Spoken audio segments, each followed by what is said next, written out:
Good day, everyone. I am Eden Grace Sidistoa. Today, we'll explore the nature of performance based assessment, or PBA. This approach moves beyond traditional tests, focusing on tasks that reflect real life application of knowledge and skills.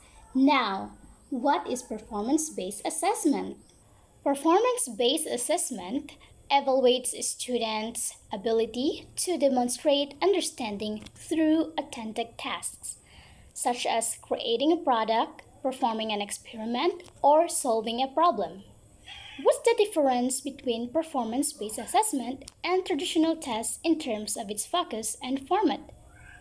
Traditional tests typically involve multiple choice, true or false, and essay questions, focusing on the recall of facts and basic comprehension, while the PBA consists of projects, presentations, experiments, and performances, emphasizing critical thinking, problem solving, creativity, and collaboration. We have here some of the characteristics of performance based assessment. First, task oriented. Students engage in activities like research, role playing, or presentations. Second, real world application. They focus on applying knowledge to practical and real life scenarios. Third, holistic evaluation judges both the process, it is by how students approach the task, and the product, their final output. What is the importance of performance based assessment? First, it promotes critical thinking and creativity. PBAs require students to engage in tasks that demand creative solutions and innovative thinking. Second, it encourages active learning and student engagement. PBAs involve hands-on activities, making learning more interactive and engaging. Third, it prepares students to tackle real-world challenges. So PBAs equip students with essential skills like solving problems and collaboration and effective communication. Next, the essential features by Popham 2011. First, the multiple evaluation criteria. Assessment uses multiple evaluation points. For example, when evaluating a science project, the assessment might include criteria like originality, accuracy of data, presentation skills, and teamwork. Second, pre-specified quality standards. Clear guidelines are shared beforehand. For example, before a debate, students receive a rubric outlining the grade standards for argument, quality, evidence use, and delivery style. Third, judgmental appraisal relies on human evaluation for context and depth. For example, in a drama performance, teachers provide feedback based on their observation of students' acting abilities, emotional expressions, and audience engagement. Here are some of examples of the performance-based assessment. Conducting experiments, writing a research paper or essays, creating a video, role-playing, or presentations. In conclusion, the nature of the performance-based assessment lies in its ability to make learning authentic and meaningful, equipping students with the skills they need to proceed to succeed beyond the classroom.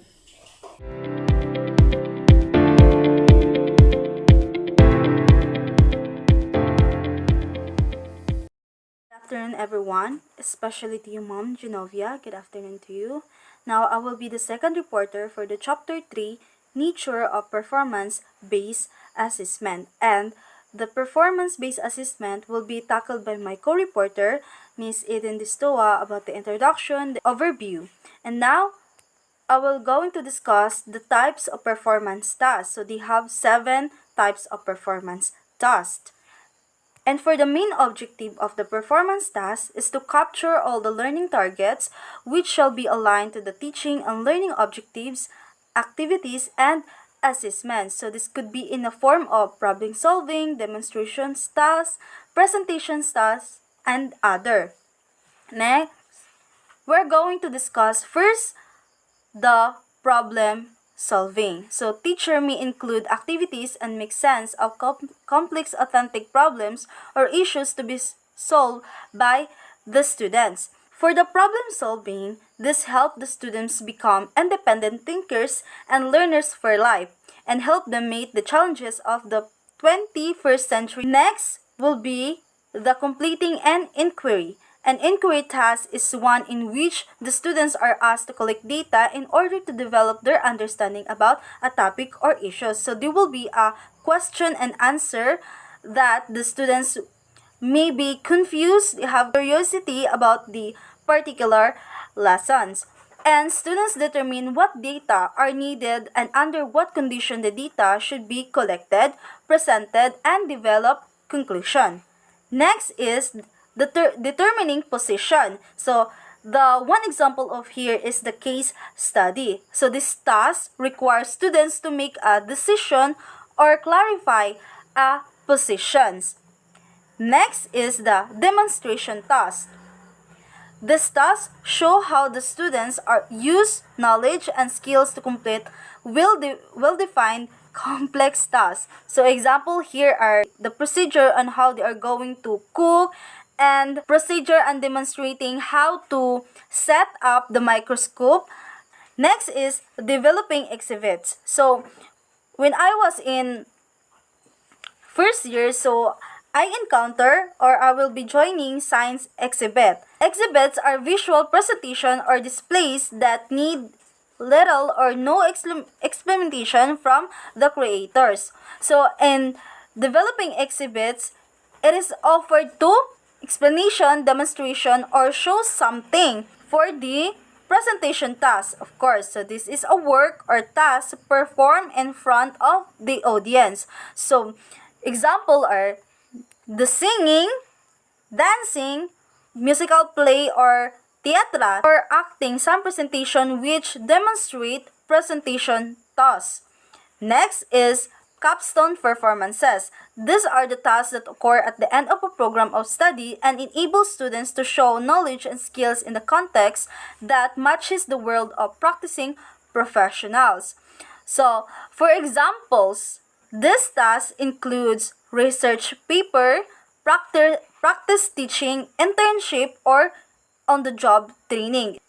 And that will be the 7 types of performance tasks. Now, we're going to tackle about strengths and limitations. Number 1 is performance assessment clearly identifies and clarifies learning targets. Means they are using authentic performance tasks such as real-world challenges and situation can closely match with the various complex learning targets. Second is the performance assessments allow students to exhibit their own skills, talents, and expertise.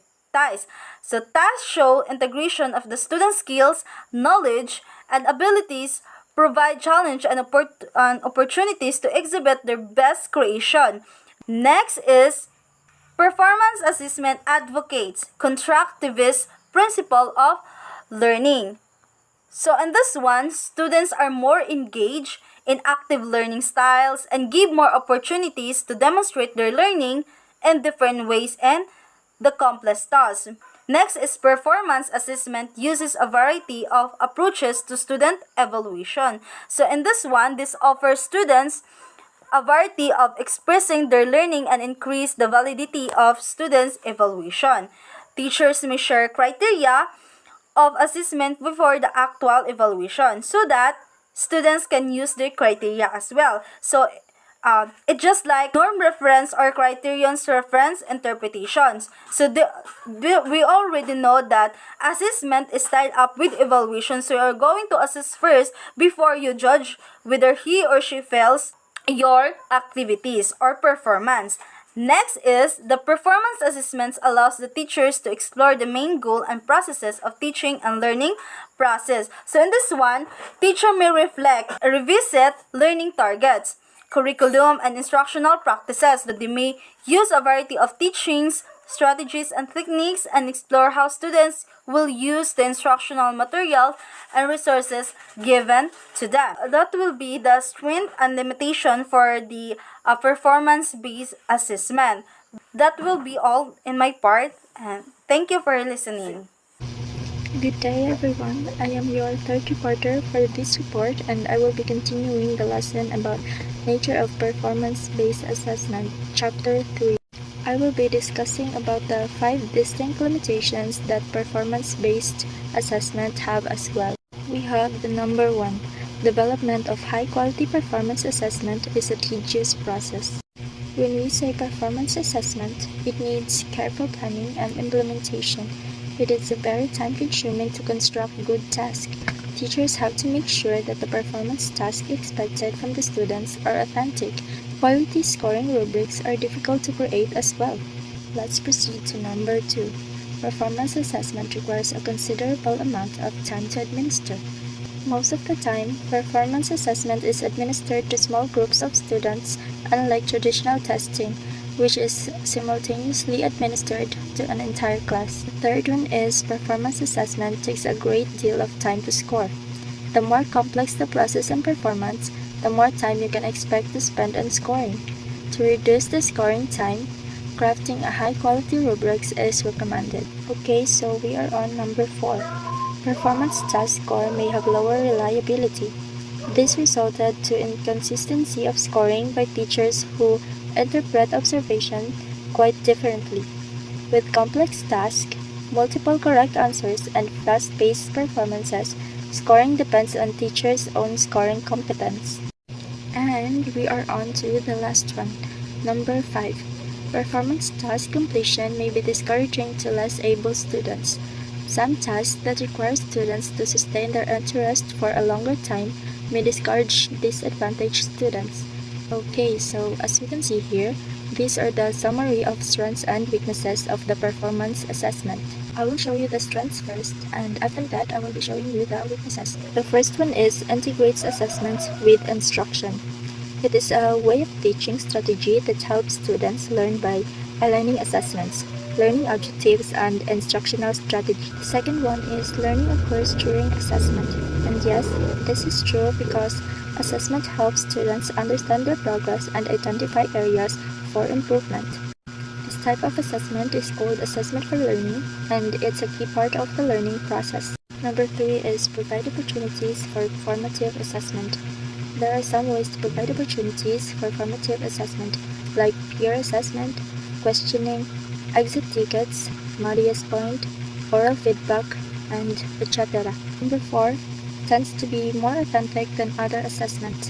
When we say authentic assessments, it focuses on students using and applying knowledge and skills in real-life settings. So as you can see here are some other parts of the strengths, or belong to the strengths rather. Emphasis on reasoning skills, encourages student self-assessment, emphasis on application of knowledge, encourages re-examination of instructional goals and the purpose of schooling, and the last one is provides additional way for students to show what they know and can do. Okay, let's go to weaknesses. The first one is reliability may be difficult to establish. It is because when extraneous influences affect the consistency of a measurement. For example, a student's mood can impact the reliability of a test. For further explanation, reliability is the consistency of a measurement, and a measurement is reliable if it produces the same result when repeated. Number 2, samples of students' achievement. Like for example, academic performances, their leadership roles, and other accomplishments. The third one is difficult to plan for amount of time needed. The hardest part of making plan is deciding which idea to go with. It's easy to create a beautiful and detailed plan, but during this process, it's crucial to remember that choosing the right idea is challenging. When you realize this, you'll become more confident in your decision making. Okay, so we are on to the fourth one, the limited ability to generalize to a larger domain of knowledge. This means that while the model can perform well on the specific data it was trained on, it struggles to apply its knowledge to new, unseen situations or data that differs from its training data. Number 5. Measurement error due to subjective nature of the scoring may be significant. Subjective scoring introduces significant measurement error because individual biases and interpretations affect the accuracy of evaluations. Number 6. Inconsistent student performance across time may result in inaccurate conclusions. Fluctuation in student performance over time can invalidate conclusions drawn from limited data points, necessitating longitudinal assessment for accurate evaluation. Okay, so we are on to our last part of the weaknesses of performance-based assessment. Number 7. Requires considerable teacher time to prepare and student time to complete. This means that a specific educational activity or assessment that demands significant time investment from both teachers and students. Okay, so I think that would be all. Thank you so much for listening.